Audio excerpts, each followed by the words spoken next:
अस्सलामुअलैकुम नाजरीन। मैंने डब्बे को घुटनों में दबाया और हथकड़ी लगे दोनों हाथों से चावल खाने लगा।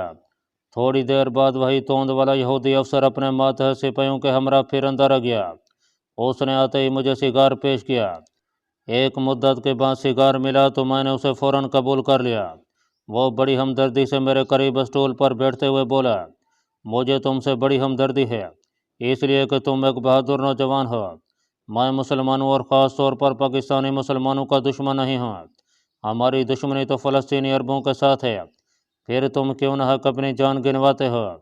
मेरा दिल हरगज़ नहीं चाहता कि तुम्हें अजियत दूँ, इसलिए मैं एक बार फिर तुम्हारे पास ये पैगाम लेकर आया हूँ कि मैं तुम्हें अभी यहाँ से हेल्थ यूनिट मुंतकिल करवा रहा हूँ, जहाँ तुम्हारे ज़ख्मों का बड़ी एहतियात से इलाज किया जाएगा।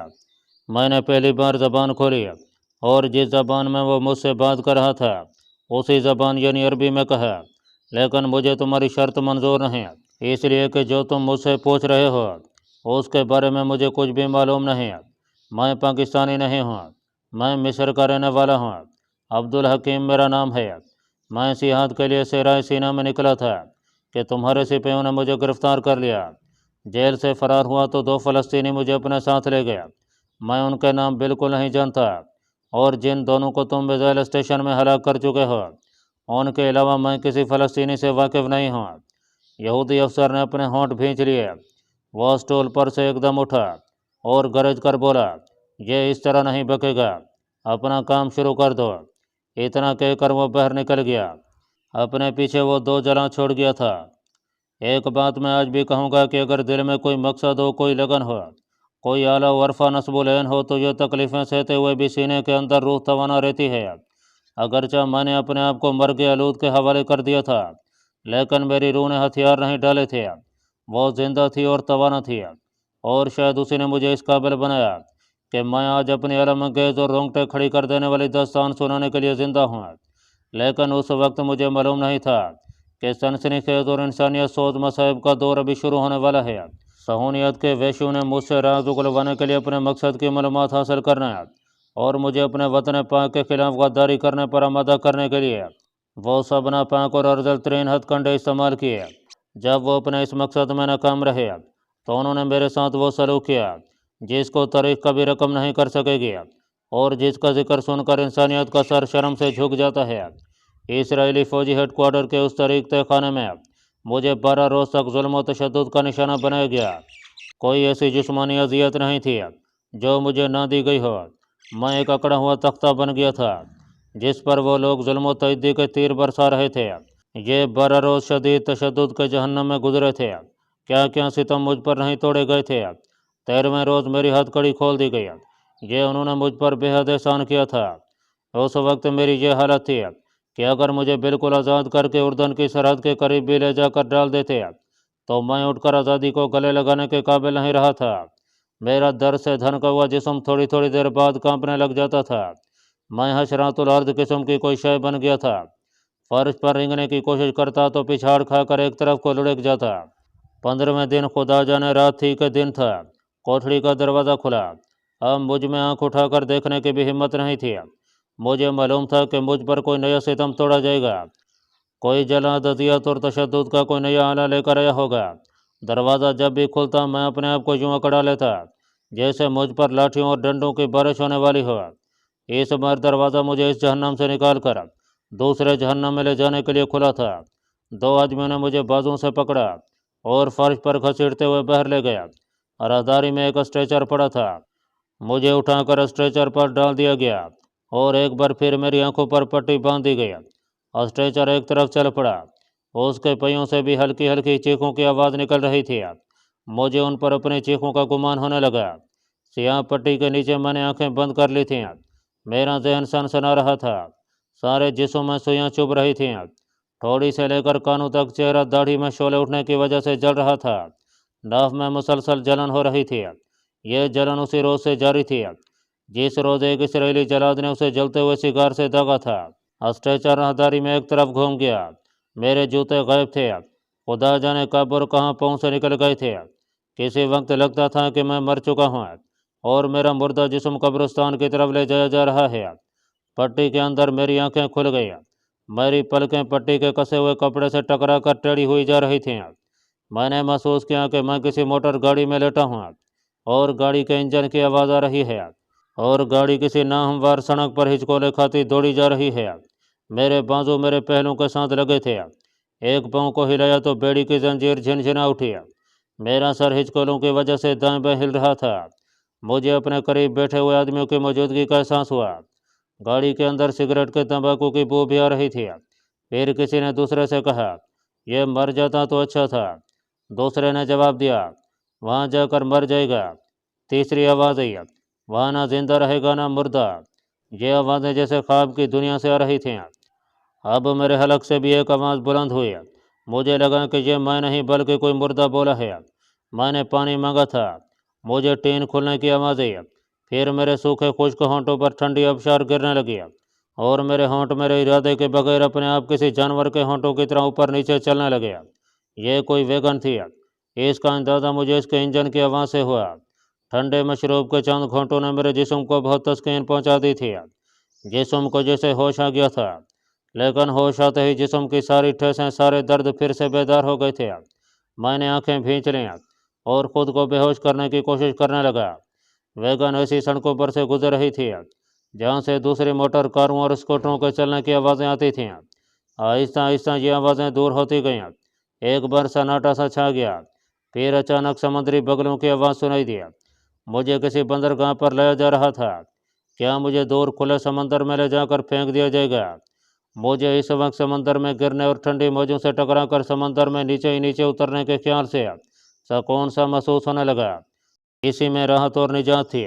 एक दो सांस ऊपर को खींचूंगा और फिर पानी फेफड़ों में भर जाएगा और बेहोश हो जाऊंगा और सब दुखों सारी तकलीफ़ों से छुटकारा नसीब हो जाएगा। यह सब कुछ मेरा ज़हन अपने आप सोच रहा था, मेरी मर्जी के खिलाफ सोच रहा था। मुझे स्टीमर के भोंपों की आवाज़ सुनाई दी। फिर समुद्री बगले की आवाज़ उभर कर गायब हो गई। वैगन लकड़ी के तख्तों पर से गुजरने लगी। लगता था कि यह कोई प्लेटफार्म सा है। तख्तों की आवाज़ साफ सुनाई दे रही थी। फिर वैगन रुक गई। कुछ आदमियों के वैगन से बाहर निकलने की आवाज़ आई। मेरे करीब वाले फौजी भी बाहर निकल गया। दरवाज़ा खुलने की आवाज़ से इस शुबे को तकवीत मिली कि यह वैगन है। दो आदमियों ने मुझे उठाया और बाहर लकड़ी के फर्श पर डाल दिया। मैंने उंगली से फर्श को छुआ। ये लकड़ी के तख्ते थे जो काफ़ी खुरदरे हो चुके थे। मेरी नाक में समंदर के पानी और मछली की बू घुसने लगी। यकीनन मैं सहले समंदर पर था। एक स्टीमर की खटखट करती आवाज़ दूर से करीब आ रही थी। यह आवाज़ मेरे बिल्कुल करीब आकर रुक गई। इसका मतलब था कि मैं समंदर के किनारे किसी जेटी के फर्श पर पड़ा था। दो आदमियों ने मुझे बगल से उठाकर खड़ा कर दिया, लेकिन मेरी टांगों में इतनी जान नहीं थी। मैं 2 सेकंड तक खड़ा रहा, फिर कांपा टांगें लड़खड़ाईं और मैं धड़ाम से फर्श पर गिर पड़ा। किसी ने कहा, कैप्टन यह खड़ा नहीं हो सकता। वही करख्त आवाज़ बुलंद हुई, तो इसको स्टीमर में फेंक दो, हमारे पास इतना वक्त नहीं। Okay sir. नीचे से चारों हाथों ने मेरे शानों को पकड़कर अपनी तरफ खींचा। ऊपर वाले हाथों ने मुझे छोड़ दिया और मैं धड़ाम से एक दूसरे तख्ते पर गिर पड़ा और मेरा जिस्म डोलने लगा। मैं स्टीमर के डेक पर आ गया था। कैप्टन की गालियां फिर सुनाई देने लगीं। स्टीमर का इंजन जोर से गिड़गिड़ाया और समंदर में घूमकर तेजी से एक तरफ चल पड़ा। इसे खींचातानी का एक फ़ायदा हुआ कि मेरी आंखों पर बंधी हुई काले कपड़े की पट्टी एक आंख पर से जरा सा ऊपर को खिसक गई। मैं स्टीमर के डेक पर सीधा पड़ा था। मैं पट्टी के नीचे से थोड़ा थोड़ा देख सकता था। मैंने पूरा जोर लगाकर आंख के पपोटों को ऊंचा किया और मुझे दिन की रोशनी में स्टीमर का जंगला नजर आया, जिसके नीचे नीला आसमान था। स्टीमर समुद्री लहरों पर जरा चला तो मुझे समंदर दिखाई दिया, जो हद नज़र फैलता चला गया था। स्टीमर फिर ऊपर आ गया, गोया इस स्टीमर के जरिए बकौल यहूदी फौजी के मुझे डिस्पोज किया जा रहा था। इसका मतलब यही निकलता था कि मुझे समंदर में फेंक दिया जाएगा। मगर मुझे ख्याल आया कि खुले समंदर में ले जाकर फेंकने की क्या तुक हो सकती है। अगर फेंकना ही है तो इस जगह समंदर में फेंक दें, और फिर समंदर ही पर क्या मौकूफ था। सब कुछ हो सकता था, लेकिन जो होने वाला था इसका मुझे वहम गुमान नहीं था। 2 सफ़ेद जराबों वाली टांगें मेरे सामने से गुजर गईं। यह स्टीमर का कोई मलाजा कैप्टन हो सकता था। हम सहेले समंदर से काफ़ी दूर निकल आए थे। 2 भारी कदमों की चाप मेरे पास आकर रुक गई। मैंने आहिस्ता से पपोटा उठाकर देखा। 2 खाकी वर्दी वाली टांगें मेरी बाएं जाने मौजूद थीं।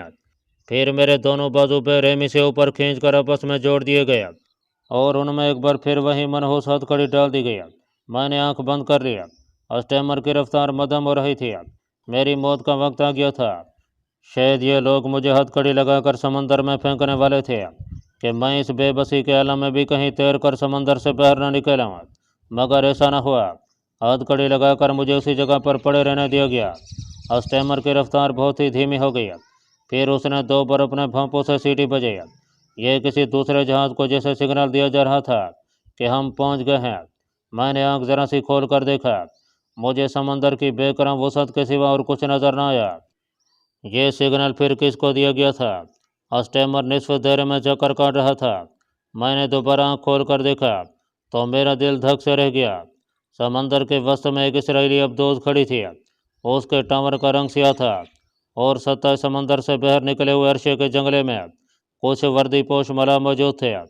अबदोज की जानिब से सीटी की बारीक आवाज़ आई। स्टेमर का इंजन बंद कर दिया गया। समुद्री मौजों का हल्का हल्का शोर सुनाई देने लगा।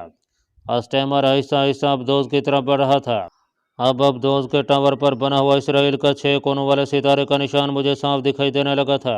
अबदोज के जंगले पर से 2 लाइफ बॉय किस्म के गोल टर्न चक्कर नीचे लटका दिए गए। स्टेमर उनके साथ जरा सा टकरा कर वहीं रुक गया और डोलने लगा। अब ऊपर से रस्सी की टोकरी फेंकी गई। 3 आदमियों ने मुझे उठाकर उस टोकरी में डाल दिया।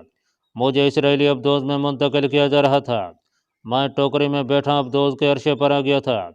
यहाँ कुछ मलाओं ने पहले से कपड़े का एक स्ट्रेचर तैयार कर रखा था। मुझे एक बेजान शय की तरह उन्होंने टोकरी से निकाल कर स्ट्रेचर पर फेंका और अबदोज के टावर के करीब बने गोल सुराख में से जिसका ढकना ऊपर को उठा हुआ था रस्से की मदद से नीचे लटका दिया।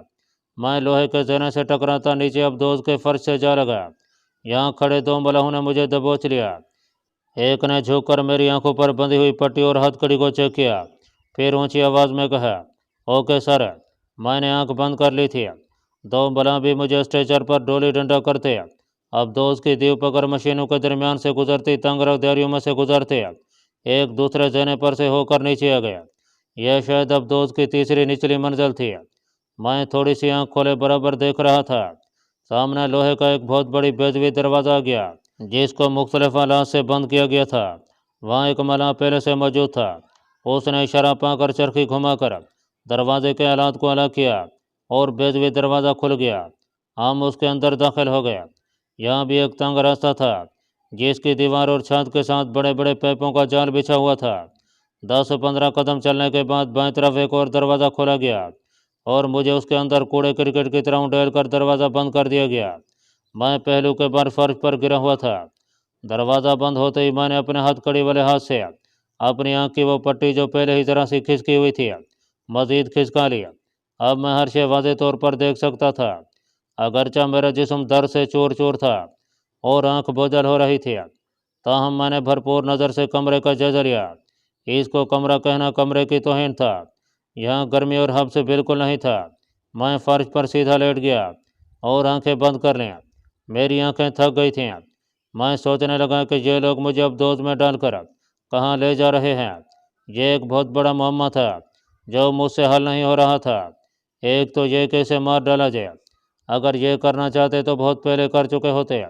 दूसरा मतलब यह था कि मुझे किसी ऐसी खुफिया जगह पर फेंक कर जिंदा रखा जाए जहाँ मेरी ब्रेन वॉशिंग की जाए और अपने मतलब की मालूमात हासिल करने की कोशिश की जाए। क्या आज यही गालिब था कि मुझे किसी ऐसी लिबर्टी में ले जाया जा रहा था जो तलाबीब की इंटेलिजेंस ने समंदर में किसी नामालूम मकाम पर कायम कर रखी है और जहाँ मेरे जैसे ज़िद्दी और काबू में न आने वाले जासूसों की ब्रेन वॉशिंग की जाती है। मैंने अपने आप को उस ब्रेन वॉशिंग की शदीद मज़ामत के लिए तैयार कर लिया, लेकिन मैं जानता था कि आजकल ब्रेन वॉशिंग के लिए ऐसे जदीद तरीन आलात ईजाद हो गए हैं कि मजबूत से मजबूत क़ुव्वत इरादी रखने वाले इंसान की ताकत भी जवाब दे जाती है। इसके बावजूद मैंने दिल में ऐद कर लिया कि अगर मेरी ब्रेन वॉशिंग भी की गई तब भी मैं उन्हें पाकिस्तान और अपने फ़लस्तीनी भाइयों के बारे में एक लफ्ज़ भी नहीं बताऊंगा, क्योंकि ये मेरा आज भी ईमान है कि जिस मुसलमान का खुदा पर ईमान है और जिसका अकीदा चट्टान की तरह मजबूत है, दुनिया की कोई ताकत जदीद से जदीद तरीन मशीन भी उसकी ब्रेन वॉशिंग करके उसे राय हक से नहीं हटा सकती, क्योंकि इंसान का दिमाग खुदा की हिकमत का मकाम है। اور جو انسان خداوند کریم کی قدر و جلالت پر پختہ ایمان رکھتا ہو اس کے دماغ پر دشمن کے آلات کی لہریں بے اثر ہو جاتی ہیں۔ اس قسم کے خیالات نے میرے اندر ایک نیا عزم پیدا کر کے میری خوابیدہ ہمتوں اور صلاحیتوں کو بیدار کر دیا۔ میں نے اللہ تعالیٰ اور اس کے رسول ہادی برحق صلی اللہ تعالیٰ علیہ وآلہ وسلم کو یاد کرنا شروع کر دیا۔ میں نے محسوس کیا کہ میرے جسم کا درد ختم ہو گیا ہے اور اللہ رب العزت اور اس کے رسول صلی اللہ علیہ وسلم کے مبارک نام کے ورث سے گویا میں پھر سے زندہ ہو گیا ہوں۔ اچانک مجھے کھٹاک کی آواز سنائی دی۔ بیدوی دروازہ پیچھے ہٹ گیا۔ دو میرین ملا اندر داخل ہوئے۔ ایک خالی ہاتھ تھا، دوسرے نے اپنے ہاتھ میں لمبی نالی والا پستول تھام رکھا تھا۔ جس میرین کے ہاتھ میں پستول تھا وہ دروازے کے پاس ہی کھڑا ہو گیا۔ دوسرا 2 قدم اٹھا کر مشینی آدمی کی طرح میرے قریب آیا اور میری آنکھوں کی پٹی اور ہاتھ کڑی کھول دیا۔ فوراً پیچھے ہٹا اور دونوں سیل سے باہر نکل گیا۔ گھر گھر کی دھیمی آواز آئی۔ میں نے چھت کی طرف دیکھا۔ چھت کے وسط میں ایک جگہ سے چھت کا لوہے کا ٹکڑا پیچھے ہٹ گیا تھا اور وہاں ایک چکور سوراخ بن گیا تھا۔ میرا چہرہ اس سوراخ کو تک رہا تھا کہ اچانک اس میں سے پانی فوارے کی طرح اچھل کر نیچے گرنے لگا۔ میں ایک طرف ہٹ گیا مگر پانی کے فوارے نے اس چھوٹے سے الماری نما کمرے یا سیل کو اپنے گھیرے میں لے لیا تھا۔ پانی نیم گرم تھا اور اس میں کسی کیمیکل کی بو آ رہی تھی۔ میں سمجھ گیا کہ یہ کیمیکل ملا پانی میرے کپڑے اور میرے جسم کو جراثیم سے پاک کرنے کے لیے تھا تاکہ ابدوز میں میری وجہ سے کوئی بیماری نہ پھوٹ پڑے۔ میں نے آنکھیں بند کر لیں اور فوار میں سر جھکا کر بیٹھ گیا۔ 2 منٹ بعد فوار بند ہو گیا اور گھر کی آواز کے ساتھ لوہے کا چوکٹا دوبارہ چھت کے ساتھ چپک گیا۔ کتنے ہی گیلن پانی مجھ پر پڑ چکا تھا مگر تنگ سیل میں پانی کی ایک بوند بھی نہیں رہی تھی۔ سارا پانی کسی خفیہ سوراخ سے نکل گیا تھا۔ اس کے بعد دیوار کے ایک سلاخ دار چوکٹے میں سے نیم گرم ہوا نکلی۔ فضا کا ٹمپریچر 70 ڈگری تک پہنچ گیا۔ میرے لپٹے ہوئے گیلے کپڑے سوکھ گئے اور سارے جسم کو جیسے ٹکور سی ہو گئی۔ اس کے بعد یہ گرم ہوا بھی بند ہو گئی اور سیل کی فضا آہستہ آہستہ پھر اپنے اصلی ٹمپریچر پر آ گئی۔ مجھے اپنا آپ ہلکا پھلکا محسوس ہو رہا تھا اگرچہ جسم میں سے ہلکی ہلکی درد کی لہریں بھی اٹھ رہی تھیں۔ میں فرش پر چیت لیٹ گیا۔ مجھ پر غنودگی طاری ہو گئی اور میں سو گیا۔ آنکھ کھلی تو ابدوز کے انجن بند ہو چکے تھے۔ اس سے ظاہر ہوتا تھا کہ ابدوز سطح سمندر سے باہر نکل کر کسی جگہ رکی کھڑی ہے۔ باہر راہداریوں میں 2-4 قدموں کی دھمک سنائی دیا۔ میں جلدی سے دیوار کا سہارا لے کر بیٹھ گیا۔ کھٹاک کی آواز سے بند دروازہ کھل گیا۔ 2 میرین اندر داخل ہوئے۔ یہ پہلے والے ملا تھے۔ پہلے کی طرح ایک کے ہاتھ میں لمبی نالی والا پستول تھا اور دوسرے کے ہاتھ میں ایک نائلون کی رسی تھی۔ اس نے میرے پاس آ کر جانوروں کی طرح میرے دونوں ہاتھ پشت پر کر کے رسی سے باندھے اور اس کا سرا اپنے ہاتھ میں لے کر مجھے کھینچتے ہوئے عربی زبان میں بولا، چلو شیطان کی اولاد ہے۔ اس کی عربی زبان میں بات کرنے سے احساس ہوا کہ انہیں بھی بتا دیا گیا ہے کہ میں فلسطینی جانباز ہوں جس کا تعلق پاکستان کی انٹیلیجنس سے ہے۔ میں اٹھا اور اس کے آگے آگے اپنی بیڑیوں کو سنبھالتا قدم قدم چلتا ہوا بند دروازے سے نکل کر راہداری میں آ گیا۔ پستول والے میرین والا نے اپنا پستول جیب میں رکھ لیا تھا اور ہمارے آگے آگے جا رہا تھا۔ یہ ابدوز کوئی بہت بڑی ابدوز تھی جس کی چھت کے ساتھ لگے ہوئے پائپ بے شمار تھے اور راہداری کافی طویل تھی۔ عینی زینہ بڑی مشکل سے چڑھ کر ابدوز کی درمیانی منزل میں آیا۔ یہاں سے مجھے پیریسکوپ کے پاس لے جایا گیا۔ یہاں پہلی بار میں نے ابدوز کے کیپٹن کو دیکھا۔ بوری چھوٹی چھوٹی مونچھوں اور کرنجی آنکھوں والا ادھیڑ عمر یہودی کیپٹن مجھے کھا جانے والی نظروں سے دیکھ رہا تھا۔ مجھے اس کے قریب لے جا کر روک دیا گیا۔ کیپٹن نے ایک تختی پر لگے ہوئے کاغذ پر دستخط کر کے ساتھ کھڑے میرین کو دیا اور اوپر اشارہ کیا۔ پیریسکوپ کے پاس ہی لوہے کا زینہ اوپر ڈیک پر جاتا تھا۔ میں ایک ایک کر کے ریلنگ کو پکڑ کر اوپر چڑھنے لگا۔ میرے پاؤں لوہے کے زینے پر سیدھے نہیں پڑ رہے تھے۔ نیچے سے کیپٹن کی کڑکتا آواز آئی، کھینچ کر باہر نکالو۔ فوراً اوپر سے 2 بازو نیچے آیا اور مجھے بغلوں سے پکڑ کر اوپر کھینچ لیا گیا۔ مجھے ابدوز کے لمبوترے ڈیک پر گرا دیا گیا۔ ابدوز سمندر کے بیچ میں کھڑی تھی۔ دور کسی جزیرے کے اونچے اونچے کالے سیاہ پہاڑ نظر آ رہے تھے۔ یہ سوچ کر میرا دل ڈوب سا گیا کہ مجھے اس ویران جنگلی درندوں سے بھرے ہوئے جزیرے میں تنہا چھوڑا جا رہا ہے، لیکن اس خیال سے کسی حد تک تسلی بھی ہوئی کہ ان لوگوں کی اذیت اور تشدد سے تو جان چھوڑ جائے گی۔ مجھے ایک بار پھر ابدوز کے ڈیک پر سے ٹوکری میں ڈال کر نیچے لٹکا دیا گیا۔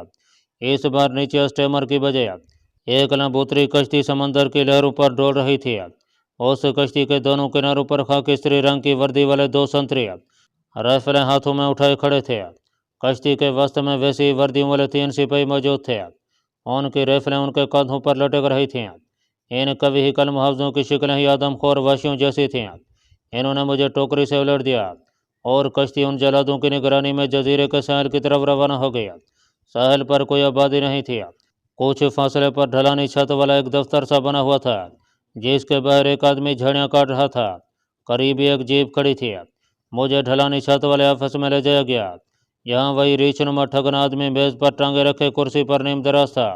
डंडा मेज पर पड़ा था। उसके हाथ में मशरूब का गिलास था। छत से लगा लकड़ी के परों वाला पंखा आहिस्ता आहिस्ता चल रहा था।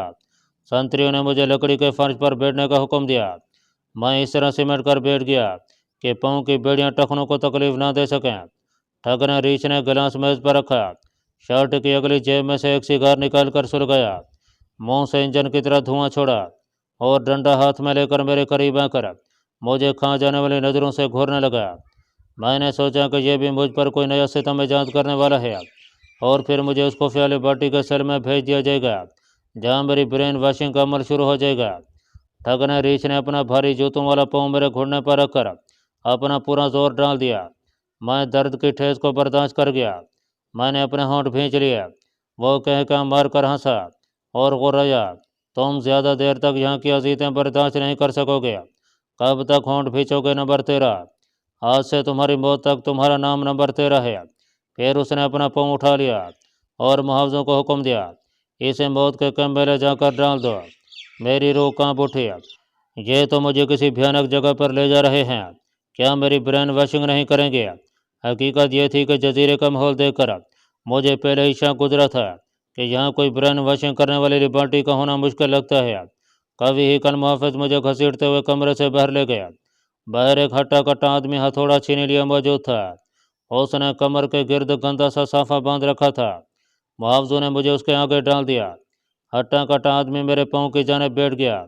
उसने मुझे जानवर समझकर मेरे एक घुटने पर अपना घुटना रखा और छीनी से मेरे पाँव की एक बेड़ी काट दिया। इसके बाद दूसरी बेड़ी भी काट दी गई। मैंने खुदा का शुक्र अदा किया कि पाँव की जंजीर से निजात मिल गई थी। मुहावजों ने मुझे कंधे से पकड़कर उठा दिया। चलो आ गया। पहले मुझे बेड़ियों के बगैर चलने में दुश्वारी महसूस हुई। यूँ लगा जैसे मैं पहली बार अपने पाँव पर चलने की कोशिश कर रहा हूँ। ये लोग मुझे लेकर जजीरे के घने जंगल में आ गया।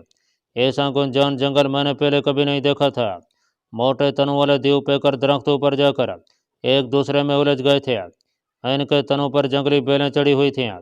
मुझे कहीं कहीं कैदी इस हालत में दरख्त काटते दरख्तों के कटे हुए तनों को मोटे रस्सों से खींचते नजर आए कि उनके मरियल जिस्म झुके हुए थे और राइफल बरदार मुहाफिज उनकी निगरानी कर रहे थे। एक मकाम पर जाकर जंगल का किनारा आ गया। मेरे सामने एक बहुत बड़ी झील थी, जिसका एक हिस्सा दलदल बना हुआ था। उस झील के बीच में एक जंगली झाड़ियों वाला टापू था। झील के किनारे एक छोटी सी डोंगरनुमा कश्ती खड़ी थी। कश्ती रस्सी से बंधी हुई थी, जिसका एक दूसरा सिरा टापू तक चला गया था। टापू की झाड़ियों में से एक नंग धड़ंग काला कलोटा आदमी नमदार हुआ। मुझे कश्ती में धकेल दिया गया।